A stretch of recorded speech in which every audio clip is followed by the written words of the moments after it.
عزيزي المشاهد، من المعروف أن مصر وقعت تحت الاحتلال الفرنسي، وأحد نواتج هذا الاحتلال كتاب وصف مصر، وهو عبارة عن مجموعة أبحاث عن كل تفصيلة في مصر: مناخها، موقعها، مواردها، أثرها، وهكذا. ومن ضمن هذا الوصف أقباط مصر.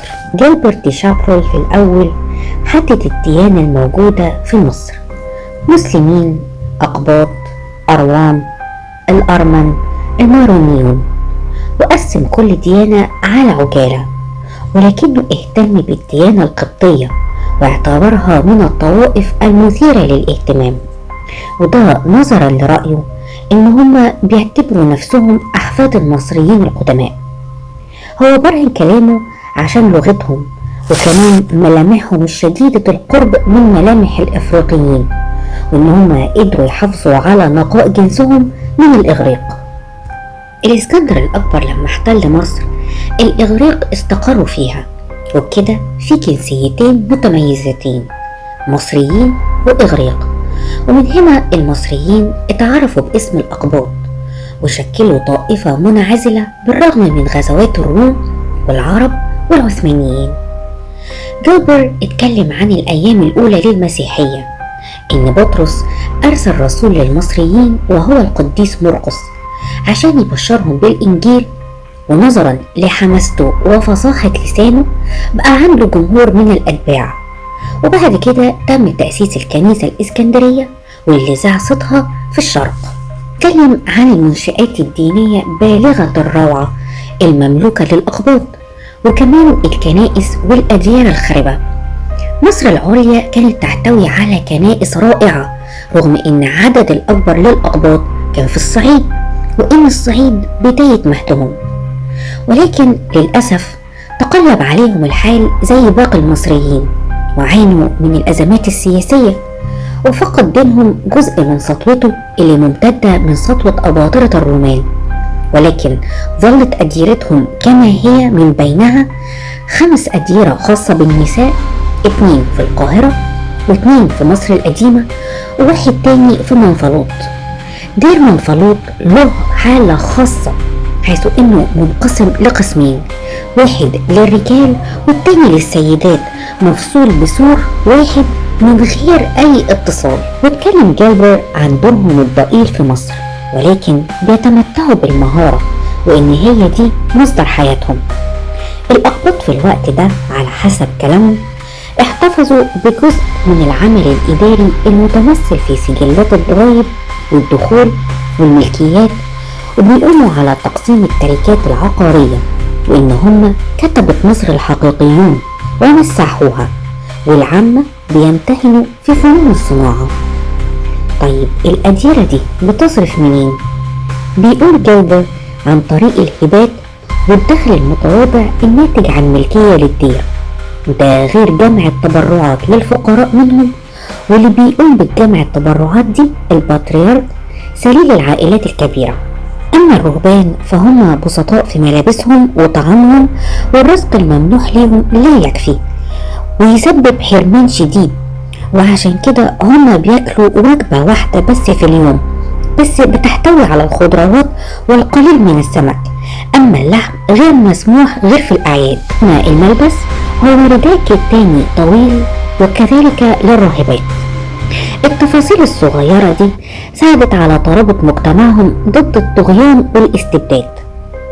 جيلبرت كان عاوز بحثه يكون موضوعي، فاتكلم عن عيوب الأقباط الناتجة من الإذلال تحت حكم الأتراك، إن هم اضطروا يظهروا عكس ما يبطنوا، لحد ما بقى أغلبهم يتصف بصفات الجشع. ورجع لحق نفسه وقال أصل ده مسار طبيعي للشعوب المقهورة على مدار التاريخ. أما بالنسبة للعبادة فكان لهم الحرية المطلقة، وده بسبب إن سيدنا محمد كان سياسي محنك، وترك لهم حرية ممارسة شعائرهم وتسيير أمورهم حسب قوانينهم، وكل ده داخل الإطار الإسلامي. وفضل الحال كما هو في عهد الخلفاء الراشدين إلى عهد المماليك. أعاز جيلبرت زعامة أمة الأقباط إلى البطريرك، وهو الشخصية الأولى في الكنيسة، وسلطته مطلقة، وهو اللي بيفصل في كل الخلافات اللي بتكون بين رعيته. بس حكمه مش نهائي، لأن الأطراف المتنازعة ممكن ترفع شكوى للقاضي، لكن القاضي في العادة بيحكم بحكم البطريرك. طيب لو في جنحة أو جريمة كده بقى في كلام تاني، البطريرك بيفصل بس في الجرائم الصغيرة اللي بتتطلب عقاب إصلاحي.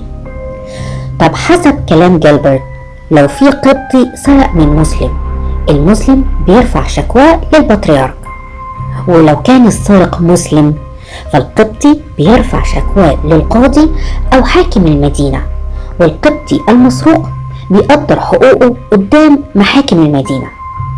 أما بقى لو الجريمة كبيرة، قتل مثلا، فده مش اختصاص البطريرك، ولكن اختصاص الضباط المكلفين مهما كانت ديانة اللي بيقبض عليه أو المدان، لاختيار البطريرك من بين رهبان سان أنطوان عن طريق الانتخاب.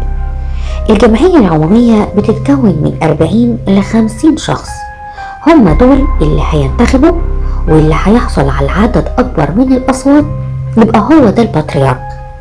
الأساقفة دخلهم من هبات الأقاليم التابعة ليها، وفي وقت كتابة الأبحاث دي كان إيراد كنيسة العاصمة 10,000 بطاقة، وهو أساس دخل البطريرك، بس هو ممكن يزود دخله عن طريق دخول عربية بتساعده يوصل لرقم أكبر.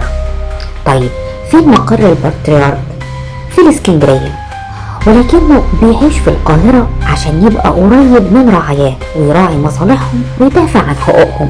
عزيزي المشاهد، أحب أفكر حضرتك إن الكلام ده بحث جيلبرت دي تشابل. بيكمل بحثه وبيقول إن رجال الدين الأقل درجة رغم أهميتهم الكبيرة إلا إن هم جهلة وفقراء، والكنيسة بتسمح ليهم بالزواج ويكون مرة واحدة فقط. لو أحد القساوسة توفي بيجمعوا كبار الرعاية عشان يحددوا مين يتولى بعد المتوفي، وعلى طول بيمسك منصبه. القبطي دائم الثقة في قساوسة طائفته، والقساوسة دول لهم تأثير كبير على النفوس، عشان كده ممكن جدا القسيس يستغل منصبه ويتربح منه. بس في معظم الأحوال ده ما بيحصلش، وعدد قليل جدا منهم اللي اتعلم وعرف يقرأ كتب الطقوس الدينية اللي بتستخدم اللغة القبطية. برغم كل التقدير اللي بيحصل عليه رجال الدين من الأقباط، إلا إن القبطي لا يسمح لزوجته إن هي تكشف وجهها، وأحيانا ضعيفة جدا ممكن الراجل يسمح بطيب خاطر. من هنا بدأ جيلبرت يقارن بين صوم وأعياد الأقباط في مصر وعندهم، حيث إنه قال إن نفس الأعياد ولكن طول المدة تختلف وطريقة أدائها. بالنسبة للصيام ما يسبق عيد الفصح يبقى عدد الأيام 50 يوم، ومسموح للقبطي يتناول وجبتين فقط في اليوم، ويمتنع عن تناول اللحوم والأسماك وكل ما فيه روح. الكنيسة بتأمر الأقباط قبل الظهر ممنوع ياكلوا أو يدخلوا أي حاجة في بقهم حتى لو كانت الشيشة، وموعد أول وجبة هي الظهيرة. ويستمر الصيام عند عيد الميلاد 43 يوم. أما العذراء بتصوم 15 يوم، والرسل بتصوم 15 ل 45 يوم حسب المسافة بين الأعياد. جيلبرت بعد مقارنته دي اكتشف ان في شبه كبير بين الكنيسة اليونانية في الشرق والكنيسة المصرية، ده غير في روابط بين الطائفتين، واللي دهشوا ان اصل الكنيسة واحد وبيتبعون نفس المبادئ. اللي اثار اعجابه هو حرص الاقباط على ارسال اولادهم الى المدارس عشان يتعلموا القراءة والكتابة والدين. الاولاد طبعا بيتمتعوا بالتعليم، أما البنات بيحتاجوا لموافقة أمهاتهم. في القاهرة البنات ما بيروحوش المدرسة، غير الصعيد اللي لا ينقطع عن الذهاب للمدرسة. عزيزي المشاهد، قد يكون بحث جيلبرت يشوبه الكثير من الأخطاء نظرا لخلفيته الغربية وإحساسه بالأفضلية، ولكن كونه يبذل كل المجهود ده في البحث في كل التفاصيل دي أكيد وجد ما يثير إعجابه، بس الغرض ما أخفاه. وفي النهاية أحب أسأل حضرتك، عرفت